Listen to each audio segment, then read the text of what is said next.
Give me my phone, you idiot! What the You want me to take your iPad away? No! Hands are not for hitting. I don't like that. That hurts. Try me again, bitch! Like, just do fucking something. Okay, don't hit your kid that hard. But at least, like, don't just be like, that hurts me. No, do that. Like, they don't understand what you're saying. They barely understand fucking English. Tell them no!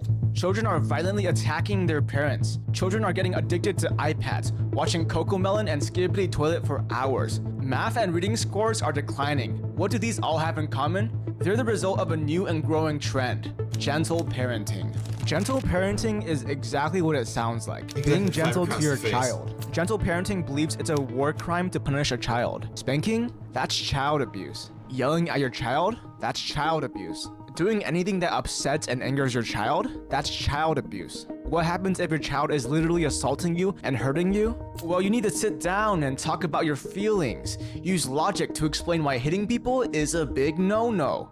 That's the mindset that gentle parenting advocates for. Gentle parenting was popularized in the 2010s in attempts to get rid of the authoritarian parenting styles that society was so accustomed to. But this trend backfired, creating a generation of bratty, selfish, violent, and entitled children. Children can be stubborn, and negotiating with them is hard. Try convincing a child that brain rot is bad for them, and you'll see what I mean. Like, the main problem isn't really just, like, not the fact that they're bratty.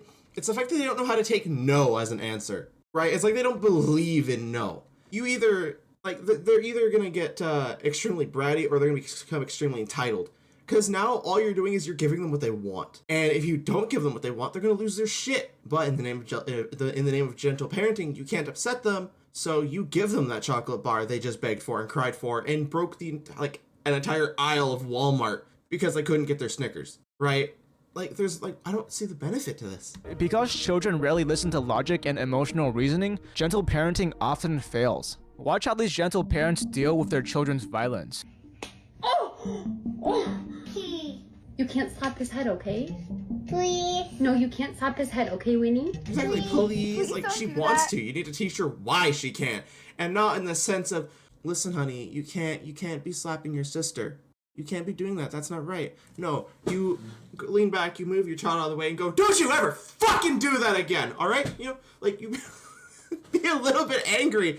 Maybe I'm playing it up. Maybe I'm playing it up a little bit. I've never parented before. But at the same time, you can't just be like, hey, yo, like, for real? Let's not do that. Like, have some life in it. Ellie, please don't do that. Ow! No, gentle hands. Exactly, like, she doesn't understand. No, don't, honey. No. It might not seem like much, but these children are learning that they can hurt people without consequences. This is dangerous. If children learn that it's okay to hurt their parents, they begin hurting anyone they feel like. This is how bullies are created. Now, some will argue that these parents did not use gentle parenting correctly, but come on, give them some slack. Gentle parenting is so confusing and complicated, you should need a PhD if you want to use this parenting style. All that gentle parenting means is just that you are telling someone in a calm manner to get things done. Like, it doesn't mean, like, gentle parenting shouldn't be you're being gentle in terms of correction. You're being gentle in terms of getting them to do something. And I'm probably just taking this straight from how I was raised, because I think it worked wonderfully with me. Like, if you need to tell your kid to get something, don't immediately rush to get the fuck over here and grab what I told you to get now. No, don't immediately escalate it to that. You can talk to them like they're a person first. And you sort of set the boundary of respect is earned, not expected. Because that works with parents too. You shouldn't automatically expect respect as a parent just because you fucking pop them out your hoo-ha. But at the same time, that doesn't mean you have the right to yell at them to get something. But on the other side, if they start acting out and they start yelling at you because they don't want to do something, or they're hitting someone, or they're just doing something bad, then yeah, you gotta tighten up a little bit. You gotta tighten up. You can't keep on that, honey, please, bullshit forever. In gentle parenting, parents need to become a personalized therapist and counselor for their children. And in this process, a lot of parents are bound to become too loose, leading to bad and undisciplined children. Only parents who are good at understanding. Exactly, because I just did. You didn't really yell at me to get me to help because I did. I just did. And like, again, maybe because you know, got lucky and you got a kid who actually wanted to help out their parent, or maybe it's just because, again, it's the whole case of respect is earned and not expected. Even when I was a young child, you had my respect earned, even if I didn't know what that meant. So I wanted to help you instead of feeling like I was being, what's the word for it? Instead of feeling like it was a waste of my time to help you, I felt like I was helping out someone. I was helping out a friend. You know, it wasn't work, it was kindness. Children's emotions and behavior should attempt this parenting style, because if done wrong, this parenting style could lead to disaster. And this isn't only about violence. When children learn that they can do whatever they want without any serious consequences, they begin to expect the world to revolve around them. And this is a mindset that's very hard to undo. If anything isn't going their way and they're unhappy about it, they throw a tantrum. This has led to a massive rise in classroom misbehavior in the last few years. Here's a kindergarten teacher talking about it. Gentle parenting is ruining our children. We can't do much when students misbehave, when they're yelling, when they're cursing, when they're throwing chairs. They're trying to hit teachers with their jackets. They are stomping on their feet. That is not okay. That is when gentle parenting has not benefited that child. A nationwide survey found that 68% of teachers experience verbal abuse from their students. Classrooms have turned into real-life Call of Duty lobbies. Bro, did you really say that, bro? This 14-year-old repeatedly calling his African-American teacher a racial slur. Bro, say it too, bro. We're right here, bro. Everybody's watching. What's up? Hurling a basketball at the teacher. You like some 44% of teachers cite student misbehavior as a top source for job-related stress. Our society, a significant decrease in accountability and consequence. It's not surprising that unfortunately this is spilling over into the behavior of students in school. It's no wonder why there's massive teacher shortages in countries all around the world now. Because people can't control their fucking kids. I feel like people just kind of like lost touch with how kids should be treated. The thing is that like you need to learn that shit happens and you can't get what you want. I remember there was a cousin of mine, or my mother's nephew. We were all out camping. We weren't out camping. We were visiting their campsite and they're having hot dogs. The kid was eating them by like half a hot dog in a bite. Clearly he's gonna choke. Any other person would have went, you know, you should stop him. But we went with the approach of let it happen. Let it happen. Call it harsh, but they learn from experience and they go, oh fuck, that was bad. Let's not do it again. Yes, this isn't something that naturally happened, and they learned to not fuck around and find out when it came to deep throwing a hot dog for whatever reason, but they learned that they can't do that. It's the same concept. Your cousin, my nephew, that's what I meant. They learned that they can't do that, and it's the same concept. They got hurt by it, they won't do it again. They do some fuck shit, they get yelled at for it, and they won't do it again. Instead of having, I don't know, they punch their baby sister until their head's caved in, and they get a sweetheart, no. Like, they didn't get any consequence, why would they not do it again? But he actually does have mental health issues. I'm ignoring that part. Because it still works for people who don't have mental health issues.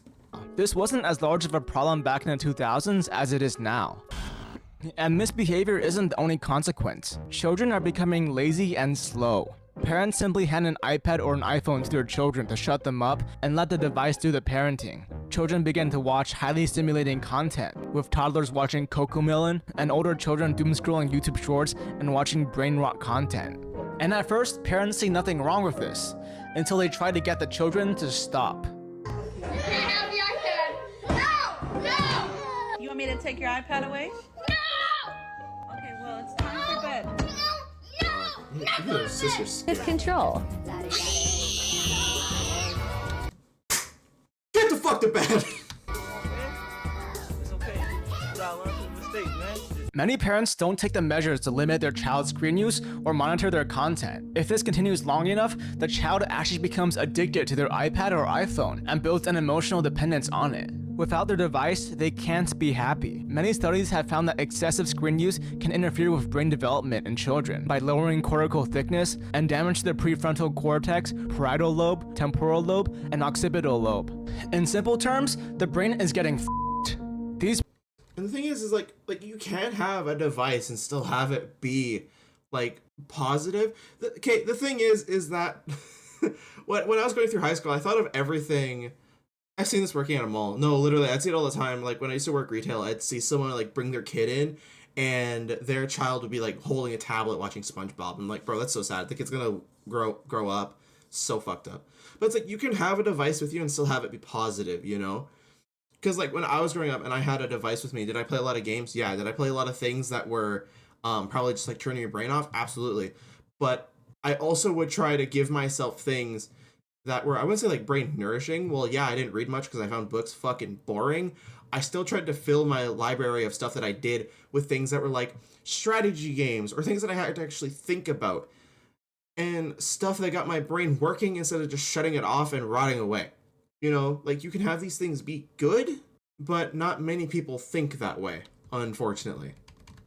They just think about, hey, look, my kid stops crying when I give him this shiny device. Brain changes make it even more difficult for children to identify and regulate their emotions, which could be why children get so angry when their iPads are taken away. And this isn't the child's fault. Plus, Children don't know better. Exactly. It's the parents' Shit like that. responsibility to ensure that the children don't misuse technology. But because gentle parenting strongly advocates against punishment, and many parents interpret this as avoiding any action that makes the child upset, many parents become too reluctant to take away screen time. But this isn't just about screen time. The detrimental effects of screen addiction carry on to other aspects of the child's life, and one of these is school. Children are underperforming at every single grade level. A study investigated math and reading scores of 4th and 8th graders and found that the majority do not meet proficiency. And it makes sense. When children's brains are so fried from spending hours on their screens, that brain damage happens to affect how they perform in school. Not to mention that if you have them on a device all the time, they get into school and they're immediately put in front of another device because so many schools are dependent on like Google Classrooms and Chromebooks and laptops. So if they know where to go to get like games and shit when they're at home and they're addicted to these things, what do you think they're going to do when they're at school? They're just going to scroll through these again as well. You know, like I had a friend of mine who had an entire class that was done on the computer, but he had to do it on paper because he would just play. Because you just play. China/Japan schools do it, right? I have no clue how they do it. All I know is that they give everyone like chores and shit, which actually my elementary had for a while. One of my classrooms had it, where every like groups of kids were given chores, and that was our task before class ended. So like some of us were like cleaners, some of us were we put shit away. Other people would tidy up by like straightening out chairs and making sure the class looks neat and tidy before leaving. Yo, the nuclear kid is here. Hi, Nuke. How are you doing? Along with this, when children spend years spending all their time playing and using a screen rather than doing chores or learning, they grow a lazy mentality that's very difficult to reverse. Even basic elementary school academics become too much to handle, as they have zero willpower or discipline. Parents need to understand the dangers of these screens and regulate screen time, even if it angers their children. The rise of gentle parenting has led many parents to allow their children long hours of screen time. And even if this isn't the mindset that gentle parenting is advocating for, it is the mindset that gentle parenting has popularized. No. So we need to either start warning against the dangers of failed gentle parenting, or stop promoting this parenting style so heavily. So far, we've discussed the dangers that arise when parents misunderstand the gentle parenting method and use it incorrectly. But the thing that I find like really confusing but also fascinating about this is that like I said, I feel like I was brought up very lightly, you know. My limit for chores was pretty fucking lax as well. I didn't do many chores until like I would be visiting my grandparents and they would have me do some things, not everything, but some things. But like despite not doing them, I do them no problem. I was an iPad kid. Yeah, no, exactly. I mean, I had an iPad, but to be fair, I saved up for it with my own money. And I didn't get it when I was a kid, technically. All my devices I got after the age of 12. So maybe that's a part that helped. But it's weird because like these kids have such a hard time getting into doing these things. Yard work at grandma's and papa's. True, maybe that it also helped too. But also, like I said, maybe it's the whole thing of, like I said earlier, of respect is earned type shit. Because like when I'm doing dishes, I'm helping out the house, you know? And I take it as I'm helping out my family so they don't have to do it, and I'm helping out myself because I get clean dishes, you know. But the iPad was for my speech. Oh shit, speech impediment. I know I saw some people use those. Yeah. Oh, okay. I guess like the one where it's like you push a button, it goes dog, that sort of shit. I remember seeing some kids with that. Helping with chores because I physically couldn't. Yeah, and I know some kids would have like a huge problem with that. Like you didn't even have to raise your voice to have me start. I kind of just did it. And even to this day, I kind of just do it because, like I said, you have my respect. Whether I give it to you or not intentionally, you have my respect. And I want to help you because I want to help you. Parenting is confusing.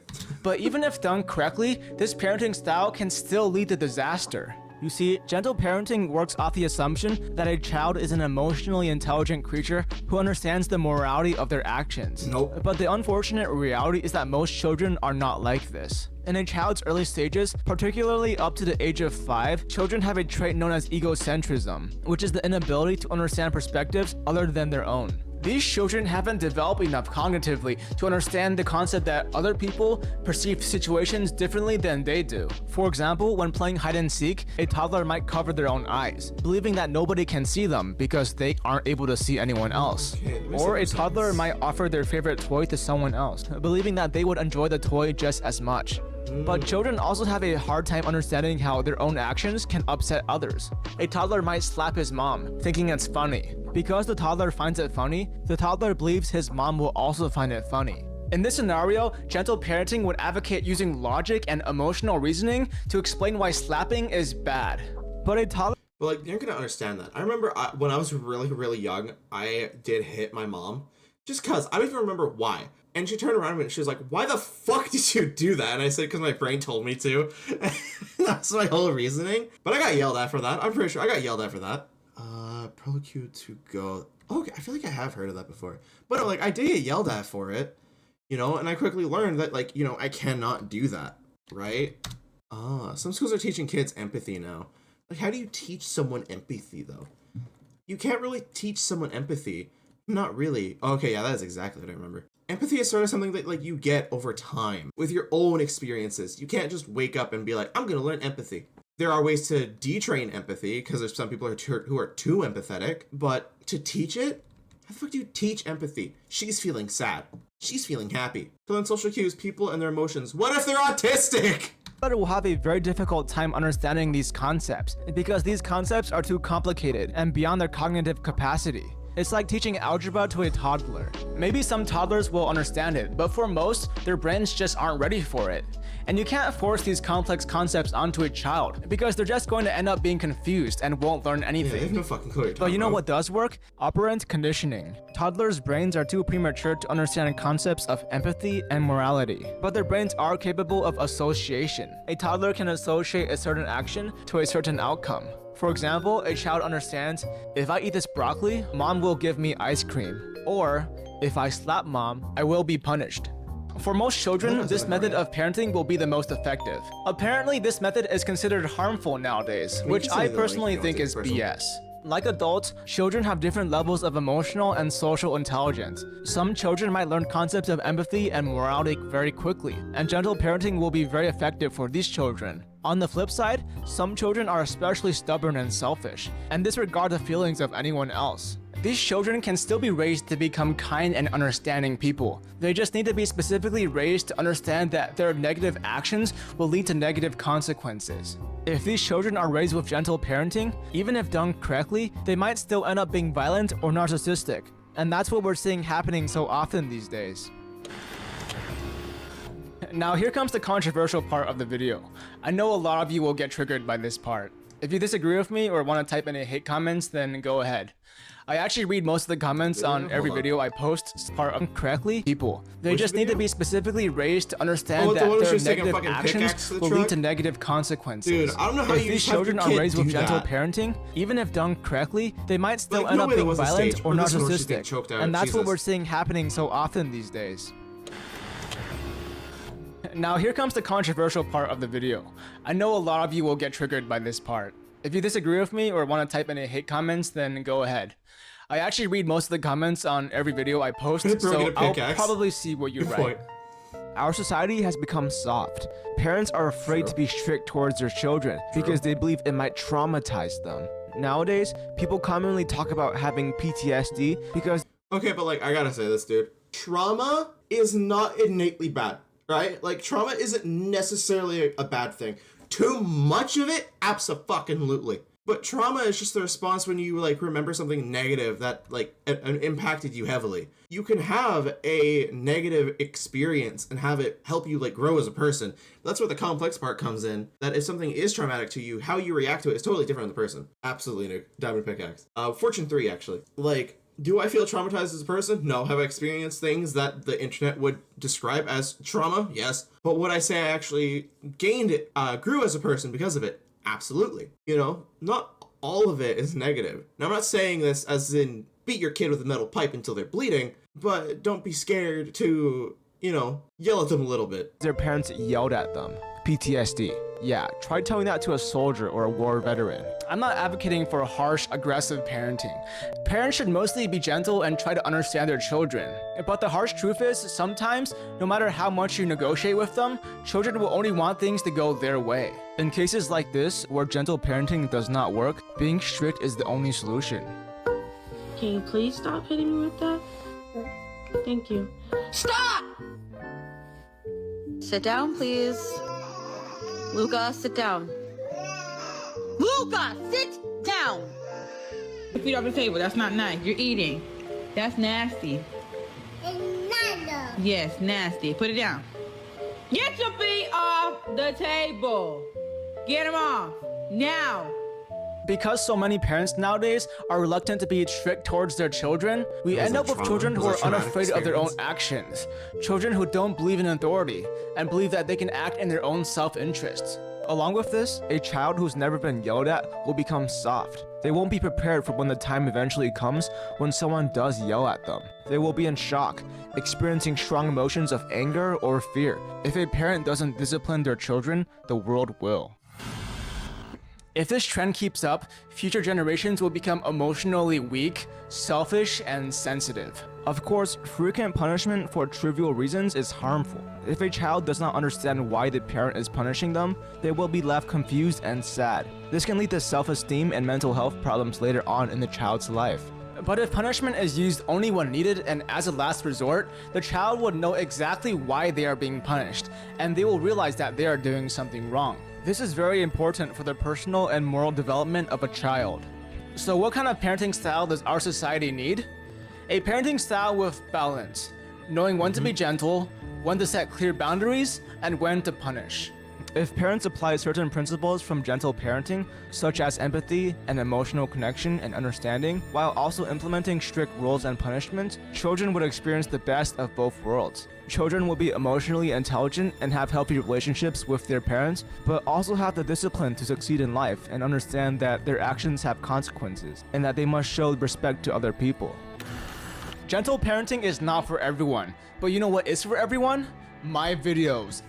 Nice one, dude. But no, absolutely. So many people, so many kids nowadays have gone like extremely sensitive. I've seen a lot of kids now where they just get extremely like self-centered, and they kind of just act as if the world is for them. The world that revolves around everything they say, everything they do is all about me, me, me, me, me, and that's the end of the story. And it sucks. It shouldn't be that way, but it is. Like, I remember going through high school and seeing all the kids that were in my younger grades. Like, I was in grade 12 and I'd see all the kids in grade 7, and they would all be the most stuck up bitches. They all thought everything belonged to them and everything they did was for them. The world was for their taking and no one else mattered. Like, it's insane how self-centered the younger generations are getting. And it's kind of scary because it's going to create a whole bunch of people who don't really care for each other.